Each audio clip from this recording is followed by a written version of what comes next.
Arkadaşlar, merhaba. Sağ ol. Nasılsınız? Sağ ol. Sizler de sağ olun. Emredersin. İleri!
Sayın Komutanım, Büyükelçim, kıymetli misafirler, değerli arkadaşlarım, bizler Somali'de Türkiye'ye Türkçe öğrenmek, temel askerlik ve ihtisas eğitimi yapmak için geldik. Kara Kuvvetleri ve Sanatkulu Komutanlığı'nda Türkçe lisan kursuna katıldık. Bir kelime bile bilmeden Türkiye'ye geldik. Başlangıçta Türkçe bizim için çok zor bir dildi. Ancak hem öğretmenlerimiz hem de biz çok çaba gösterdik. Çok çalıştık, çok pratik yaptık ve yeni bir dil öğrendik. Grup öğrendiklerimiz bundan sonraki hayatımızda bize büyük faydalar sağlayacaktır. Bunları daima şükranla anacağız ve bu emekleri asla unutmayacağız.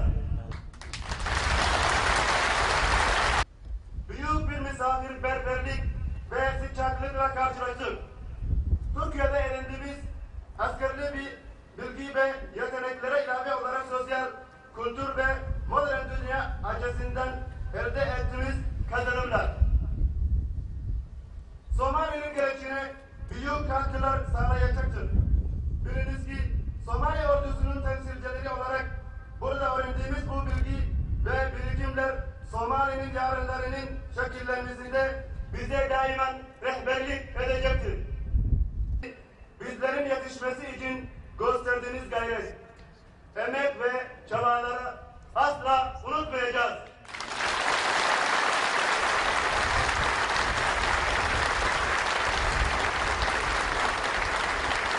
Arz ederim.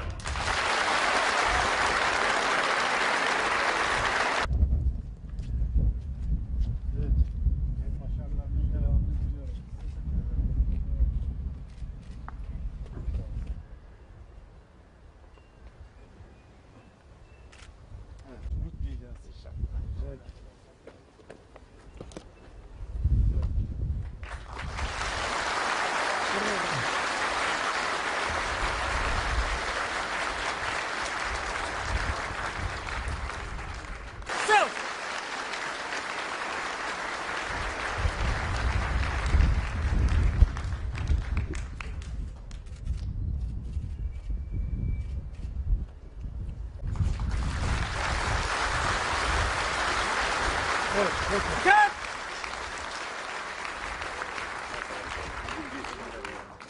Tamam bak.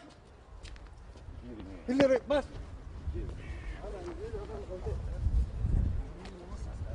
Silahlı kuvvetlerinize ciddi anlamda katkı sağlayacak taktik ve teknik bilgilerle donatıldınız.